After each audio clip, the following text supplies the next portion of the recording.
उदयपुर से इस वक्त की बड़ी खबर। Shri Vedanta super speciality hospital का लाइसेंस निरस्त। सीएमएचओ डॉक्टर एसएल बामनिया ने कार्रवाई करते हुए किया सीज। पिछले दिनों वेदांता हॉस्पिटल को लेकर चल रही थी विभागीय जांच। मरीज को हॉस्पिटल में बंधक बनाकर पैसे वसूलने का है मामला। विभागीय जांच के बाद टीम ने की कार्रवाई। सरकारी नर्सिंग कर्मचारी द्वारा हॉस्पिटल का संचालन करने के भी लगे थे गंभीर आरोप। अस्पताल से मरीजों को किया जा रहा है शिफ्ट। उदयपुर से इस वक्त की बड़ी खबर आ रही है, जहां वेदांता सुपर स्पेशलिटी हॉस्पिटल का लाइसेंस निरस्त करते हुए उसे सीज कर दिया गया है। सभी स्टाफ को अपने घर के लिए रवाना किया गया। वहीं हॉस्पिटल में मौजूद सभी मरीजों को दूसरे अस्पताल में शिफ्ट किया गया है।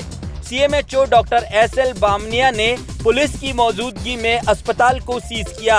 अस्पताल के बाहर कार्यालय का आदेश लगाते हुए इसका लाइसेंस भी निरस्त किया गया है।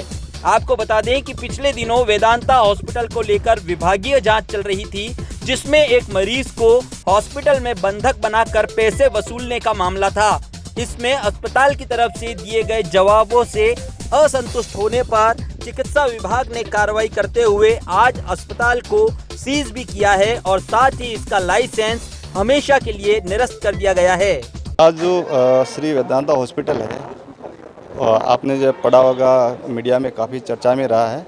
यहाँ जो पेशेंट दो उनके बंधक बनाने की खबर आई थी, उसके प्रसंज्ञान लेते हुए हमारे जो मेडिकल हेल्थ की तरफ से एक जांच कमेटी बिठाई और जांच कमेटी में हमने यहाँ का इन्वेस्टिगेशन किया। जो क्लिनिकल इस्टेब्लिशमेंट एक्ट 2010 के तहत जो चीज़ें और जो नियम के अनुसार होना चाहिए उसके अनुरूप हमें चीज़ें नहीं मिली। जो मैन पावर होना चाहिए वो नहीं मिला, अन्य चीज़ें नहीं मिली।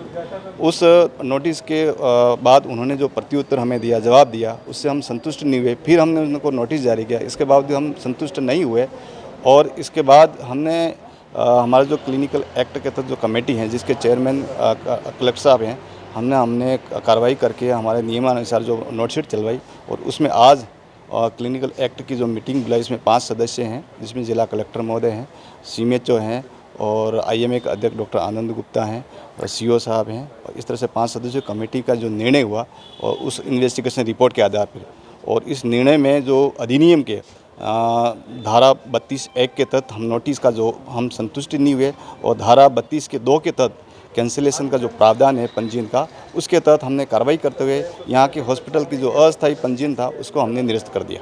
पहले भी यहाँ शर्मा हॉस्पिटल के नाम से शर्मा हॉस्पिटल के नाम से ये बिल्डिंग हॉस्पिटल संचालित था।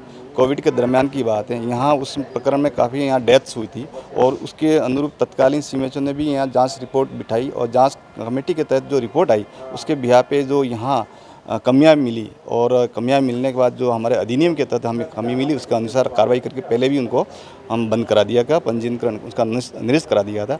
फिर उन्होंने अन्य के नाम से इसके अंदर एक सरकारी नर्सिंग कर्मचारी है, उसके संचालन के भी आरोप लगे थे और इसके अंदर कई पुख्ता सबूत भी आपके पास मौजूद है, उसको पर तक क्या एक्शन हुआ?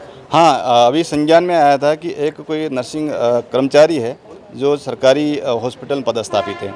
उसके बारे में हमने संबंधित जो मेडिकल कॉलेज के प्राचार्य वहाँ के अधीक्षक को हमने लेटर लिख दिया था उनके खिलाफ कार्रवाई करने के लिए। जी, पहले वो अम्बामाता के अंदर तैनात था और अभी पहले भी इस प्रकार के आरोप लगे थे कि सरकारी कर्मचारी जो है वहाँ से इमरजेंसी से जो पेशेंट है वो ला करके यहाँ पर भर्ती कराता है और अभी हाल ही में उसका प्रतिस्थापन इमरजेंसी के अंदर कर दिया गया है। तो कहीं ना कहीं खामी नजर आ रही है, एक तरफ कार्रवाई कर रही है, एक तरफ बिल्कुल। इसके संबंध में जो संबंधित चिकित्सालय है, मेडिकल कॉलेज के हॉस्पिटल के अधीक्षक को, प्रिंसिपल को हमने लेटर लिख दिया था उनके खिलाफ कार्रवाई करने की। वो उनके स्तर का कार्रवाई वो करेंगे और हमारे स्तर की जो कार्रवाई थी हमने करी। जाँच में कहीं उनकी संलिप्तता सामने आई है?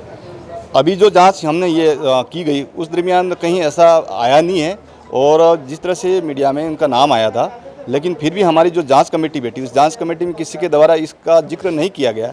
लेकिन फिर भी हमने एहतियाती तौर पे संबंधित जो मेडिकल कॉलेज के प्रिंसिपल साहब को और अधीक्षक साहब को हमने लेटर लिख दिया था उनके खिलाफ जांच करने के लिए, उसके खिलाफ आवश्यक कार्रवाई करने के लिए। सर, अभी यहाँ कितने पेशेंट भर्ती थे?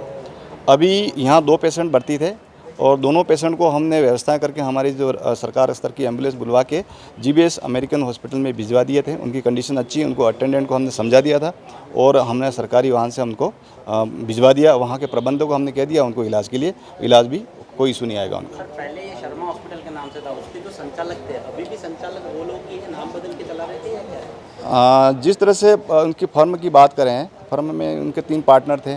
अब संचालक चेंज होते रहते हैं फर्म के नाम से, और फर्म अपने आप हिसाब से हॉस्पिटल का नाम चेंज करके चला सकता है। अब इस तय तक तो हम तो नहीं कह सकते, लेकिन जिस तरह से ये नाम श्री वेदांता हॉस्पिटल है, उसके नाम से जो हमने मीडिया में आया, उसके खिलाफ पेशेंट के जो ज़्यादा पैसा लिया और बंधक बना की स्थिति थी, उसकी जाँच के अनुसार हमने जाँच की, और हमारे जो नैदानिक स्थायीकरण का नियम है उसके अनुसार हमने कार्रवाई करी।